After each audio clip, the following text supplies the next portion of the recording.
नमस्कार. आरवण मम्माज किचनमध्ये पुन्हा एकदा तुमचं सर्वांचं खूप खूप स्वागत आहे. तर मंडळी, आज मी तुमच्यासोबत एक नवीन रेसिपी शेअर करणार आहे. एक वेगळी रेसिपी आहे, ते म्हणजे आळूच्या देठाची भाजी. आता नुसती देठाची भाजी न करता आपण हे देठ आहे ते कोणत्याही कडधान्यामध्ये तुम्ही घालू शकता. तर हे आळूच्या देठाची भाजी आहे, ही खायला तर चविष्ट असतेच आणि पोटासाठीही चांगली असते. बहुतेक जण आळूची पानं ही वडीसाठी वापरतात आणि जे देठ आहे ते फेकून देतात.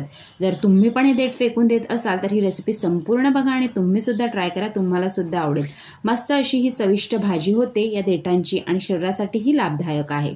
तर पहिल्यांदा इथे मी संपूर्ण देठ आहे, तुम्ही ते बघू शकता, अशा प्रकारे काढून घेतलेले आहेत. आणि हे देठ आहेत ते आपल्याला साफ करायचे आहेत. साफ करायचे आहेत म्हणजे आता वरचा जो शेरा निघतो तो पूर्ण काढून घ्यायचा आहे आणि या देठांचे आपल्याला छोटे छोटे तुकडे करायचे आहेत. तुकडे झाल्यानंतर ते स्वच्छ धुवून घ्यायचं आहे आणि आपल्याला ही भाजी आहे ती वाफवून घ्यायची आहे. आता जेवढं पाणी तुम्हाला लागणार आहे तेवढंच घ्यायचं आहे. तर इथे मी एक पेला छोटा पाणी घेतलेला आहे. संपूर्ण पाणी आपल्याला हा भाजी शिजवायलाच वापरायचं आहे, फेकून नाही द्यायचं आहे, म्हणजे आटवून घ्यायचं आहे. अशा प्रकारे तुम्ही ते बघू शकता. तर अशा प्रकारे आता देठ शिजलेले आहेत इथे आपले.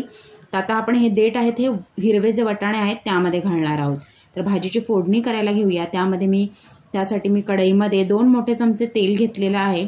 चिमूटभर हिंग घालायचा आहे. पाव चमचा जिरं घालायचं आहे. कढीपत्ता घालायचा आहे.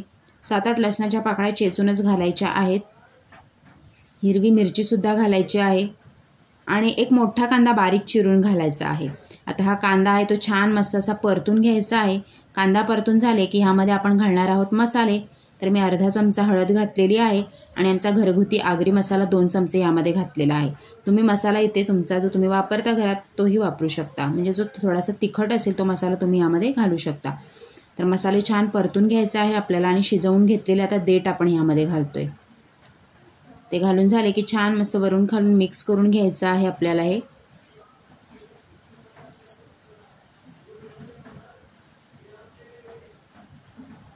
मस्त अशी ही भाजी टेस्टी लागते चवीला. तर तुम्ही सुद्धा नक्की बनवून बघा. पावसाळ्यात तर अळूची पानं येतातच, तर तुम्हाला वडी झाली की हे देठ तुम्ही भाजीला सुद्धा वापरू शकता. चवीपुरतं मी मीठ घातलेलं आहे आणि ते 2 शिट्ट्या करून मी हिरवे वाटाणे सुद्धा शिजवून घेतले होते. संपूर्ण पाण्यासकट आपल्याला या भाजीमध्ये घालायचे आहेत.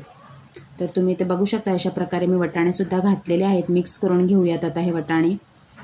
आणि आता ह्यामध्ये आपल्याला 2 चमचे नुसतं सुकं खोबरं जे वाटून आपण घेतो ते आपल्याला ह्यामध्ये घालायचं आहे, म्हणजे थोडा घट्टपणा येण्यासाठी.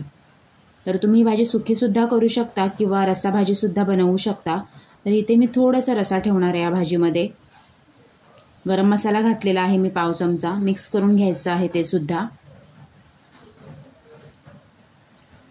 आता ह्यामध्ये आता आपण जेव्हा अळूवडी करतो तेव्हा थोडासा चिंचेचं पाणी वापरतो, कारण आपल्याला खाजते घशाला ही भाजी, म्हणून ह्यामध्ये सुद्धा मी 2 टेबलस्पून चिंचेचं पाणी घातलेलं आहे. आणि उकळी काढून घ्यायची आणि वरून घालायची कोथिंबीर आणि मस्त आपली अशी ही चविष्ट आणि हेल्दी भाजी तयार झालेली आहे. तुम्ही ते बघू शकता.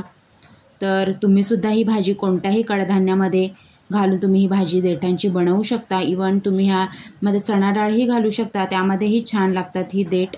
तर आळूच्या देठाची भाजी न फेकता तुम्ही ह्याची मस्त अशी चविष्ट भाजी बनवू शकता. तर कशी वाटली रेसिपी नक्की सांगा. थँक्यू.